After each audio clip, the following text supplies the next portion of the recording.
এই মুহূর্তে বাংলাদেশে হচ্ছে না এমন কোনো কিছু কিন্তু নাই।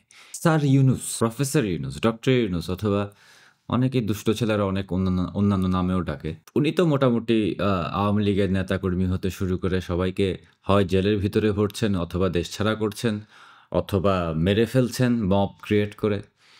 কিন্তু সেখানেই উনি থেমে থাকছেন না। জেলে যাদেরকে রাখছেন, বিশেষ করে আওয়ামী লীগের সিনিয়র নেতাকর্মী বা বয়স্ক নেতাকর্মী যারা আছেন, তাদেরকে জেলের ভিতরেই অনেকটা মেরে ফেলছেন বলতে যায়। এই পর্যন্ত জেলের ভিতরে অসুস্থ হয়ে গেছেন বা অসুস্থ হয়ে মারা গেছেন অথবা meticulously ডিজাইন করে তাদেরকে মেরে ফেলা হয়েছে। এরকম মানুষের সংখ্যা কত? জেলের ভিতরে হচ্ছে।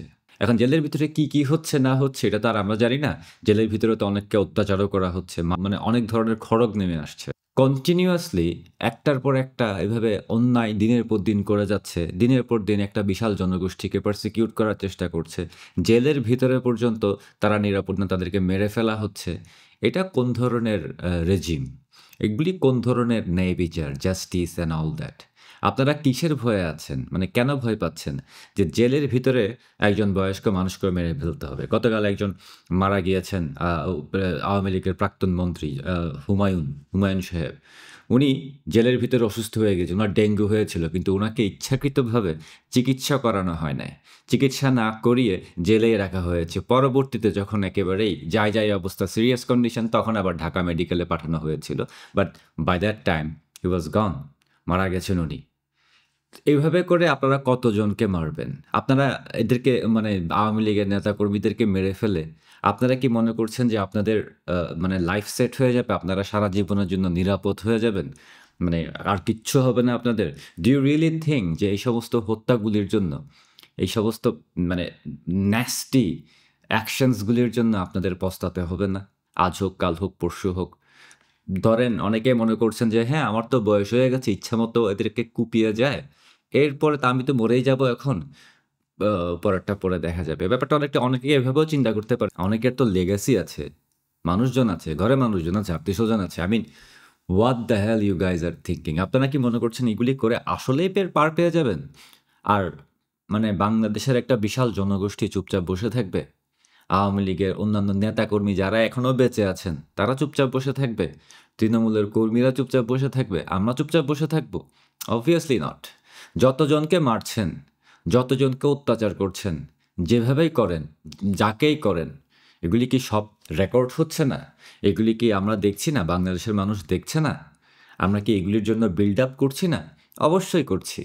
তো আমরা এগুলিকে কিভাবে ইউজ করব পরে? বা আমরা এগুলির রিটালিয়েট কিভাবে করব? অবশ্যই তো রিটালিয়েট তো করতে হবে। এত বড় অন্যায় হচ্ছে। এইভাবে মানুষকে মেরে ফেলছেন আপনারা। অত্যাচার করছেন, মানুষের ঘরবাড়ি পুড়িয়ে দিচ্ছেন, হিন্দুদের ঘরবাড়ি পুড়িয়ে দিচ্ছেন। মানে চাঁদাবাজি করছেন, চাঁদা না পেয়ে মানুষ মেরে ফেলছেন। এগুলির কি কোনো জবাব নাই? হবে না? কোনোদিন কি আসবে না? হ্যাঁ, আগামীকাল না আসতে পারে, পরশু না আসতে পারে, তার পরের দিনও না আসতে পারে। কিন্তু একটা পর্যায়ে তো দেয়ালে পিঠ ঠেকে যাবে। যেদিন দেয়ালে পিঠ ঠেকে যাবে তখন কি করবেন? তখন কিন্তু ক্ষমতা লাগবে না। তখন কিন্তু তুতু মেমে হবে, তাই না? তখন তুতু মেমে হবে কিরকম? মানে মানে I don't have to be in power as a in a political party. মানে তখন চিন্তা করতে হবে যে আমার সারভাইভাল, ফ্যামিলির সারভাইভাল, অমুকের সারভাইভাল মানে we have to think in that way. তখন কি করবে? তখন তো কোনো দিকে যাওয়ার রাস্তা পাবেন না। জেলের ভিতরে আপনারা আর কতজনকে মারবেন? আপনাদের কি প্ল্যান যে পুরা আওয়ামী লীগের নেতাকর্মী যাদেরকে জেলের ভিতরে ঢুকিয়ে রেখেছেন, তাদেরকে হয় ভুং-ভাং একটা বিচার করে হয় ফাঁসিতে ঝুলিয়ে দিবেন, আর যাদেরকে ফাঁসিতে ঝুলাতে পারবেন না, তাদেরকে জেলের ভিতরে মেরে ফেলবেন। তাদেরকে বিনা চিকিৎসায় যাতে মরে যায় অথবা উল্টাপাল্টা কিছু করবেন, এমনকি খাবারের সাথে বিষও মিশিয়ে দিতে পারেন। আপনাদের তো কোনো বিশ্বাস নেই। আপনারা তো রাজাকারদের বংশধর। একটা জিনিস খেয়াল রাখবেন, এই সমস্ত ব্যাপারগুলো যতই meticulously ডিজাইন করেন না কেন, কোনো লাভ নাই। এই সমস্ত ক্ষেত্রে meticulous ডিজাইন কোনো কাজে আসে না। না আজকে আসবে, না আগামীকাল আসবে, না আজ থেকে ১০০ বছর পরেও আসবে। পারবেন না। meticulous ডিজাইন করে পার পেতে পারবেন না। আর যে হারে নেতাকর্মীরা জেলের ভিতরে ভরছেন, জেলে জায়গা আছে তো? পরে জায়গা হবে তো? লক্ষ আওয়ামী লীগের নেতা, কর্মী, সাপোর্টার মানে যাকে পাচ্ছেন জেলের ভিতরে ভরে রাখছেন। জেল থেকে অরিজিনাল ক্রিমিনালদেরকে ছেড়ে দিচ্ছেন জেলে জায়গা করার জন্য, রাইট? টেররিস্টদেরকে ছেড়ে দিয়েছেন, মানে জঙ্গিদেরকে ছেড়ে দিয়েছেন, চোর, ডাকাত, বাটপার সবাইকে ছেড়ে দিয়েছেন। শুধু জেলে একটু জায়গা করার জন্য যাতে আওয়ামী লীগের নেতাকর্মীদের রাখতে পারেন। কিন্তু কতজনকে আপনারা রাখতে পারবেন জেলের ভিতরে? জানেন কি? মানে আপনার কোনো আইডিয়া আছে? বাংলাদেশে আওয়ামী লীগের কতজন সাপোর্টার আছে সেটার কোনো আইডিয়া আছে? বাংলাদেশের সাধারণ মানুষের ভিতরে আওয়ামী লীগকে সাপোর্ট করে বা ভোট দিবে এরকম কত মানুষ আছে? আইডিয়া আছে কোনো? এটার সংখ্যা কিন্তু ওই এনসিপির সাপোর্টারের মতো ওই ১০-২০ হাজার না। কোটির উপরে, কোটি, কোটি, কোটি, কোটি। সো কোটি, কোটি মানুষকে আপনারা জেলের ভিতরে ভরবেন নাকি মারবেন? এত লাশ কোথায় ফেলবেন? কোথায় কবর দিবেন? কোথায় লুকাবেন? পারবেন কি? আমার তো মনে হয় না পারবেন। জুলাই আগস্টের meticulous ডিজাইনের যে ফল অফ গভর্নমেন্ট, এটা তো এখন সবার সামনে চলে আসছে। এবং আপনারা যত বেশি এই সমস্ত হত্যাযজ্ঞ চালাবেন, জেল হত্যা চালাবেন, টর্চার করবেন, তত দ্রুত আপনাদের পায়ের নিচে মাটি সরবে। অলরেডি সরছে। এবং আপনারা যেগুলি করছেন এগুলির জন্য পরে যদি আপনারা ক্ষমাও চান, এমনও হতে পারে যে আপনাদেরকে কেউ ক্ষমা নাও করতে পারে। কারণ তখন মানুষকে কন্ট্রোল করা যাবে না।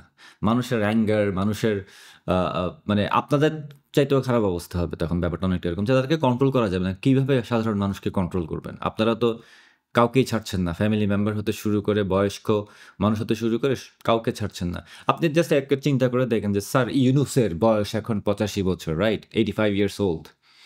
এই 85 ইয়ার্স ওল্ড বয়সে যদি আপনাকে সেম ট্রিটমেন্ট করা হয় কোনোদিন কোনো কারণে, ধরেন আপনার বয়স যখন ৮৬ হলো বা এরকম এবং আপনি বেঁচে আছেন, আপনাকে আবার কোনো না কোনোভাবে জেলের ভেতরে ঢুকানো হলো, তখন সেই লোড আপনি নিতে পারবেন? আপনি নিজেও তো একজন বৃদ্ধ মানুষ।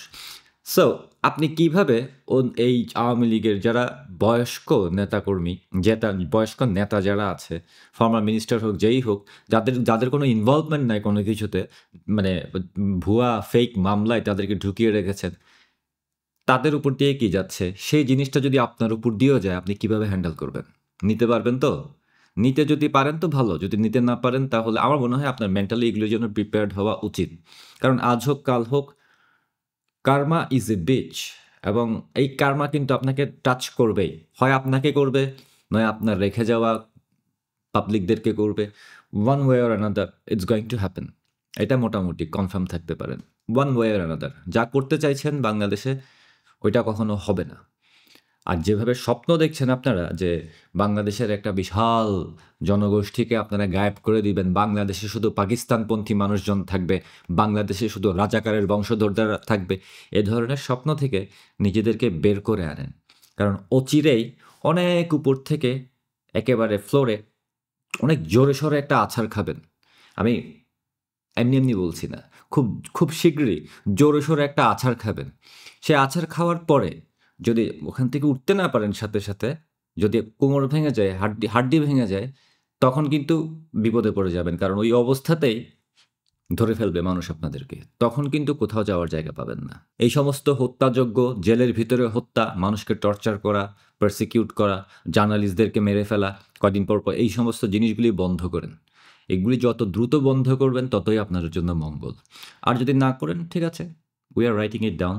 আমরা কাউন্ট করছি, আমরা হেড কাউন্ট করছি, আমরা বডি কাউন্ট করছি, আমরা সব কিছুই লিখে রাখছি, সব কিছুই ইয়ে করছি। আমরা তো এখনও বেঁচে আছি, we are not dead yet, right? আমরা এখনও বেঁচে আছি, we are young enough, we are almost alive, very much alive. Allah বাঁচায় রাখছে। সো আমাদের কোনো না কোনো জবাব তো থাকবেই। সেটা গ্র্যান্ড স্কেলেও হতে পারে, সেটা শুধু যে বাংলাদেশের একটা ছোট্ট স্টেজে হবে সেটা নাও হতে পারে, সেটা একেবারে ওয়ার্ল্ড স্টেজেও হতে পারে।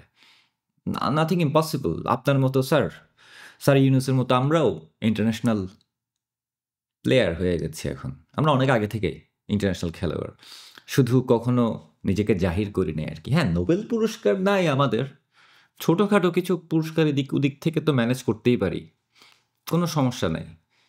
কিন্তু তার মানে এই না যে খেলা কম পারি, অনেকভাবে খেলতে পারি। এবং এর মধ্যে কয়েকটা জিনিস দেখেছেন, আর সামনের দিনে আরও কয়েকটা খেলা দেখবেন, অবশ্যই দেখবেন। এই খেলাটা অনেক জমিয়ে আপনাদের জন্য প্রিপেয়ার করা হয়েছে। Have a good one.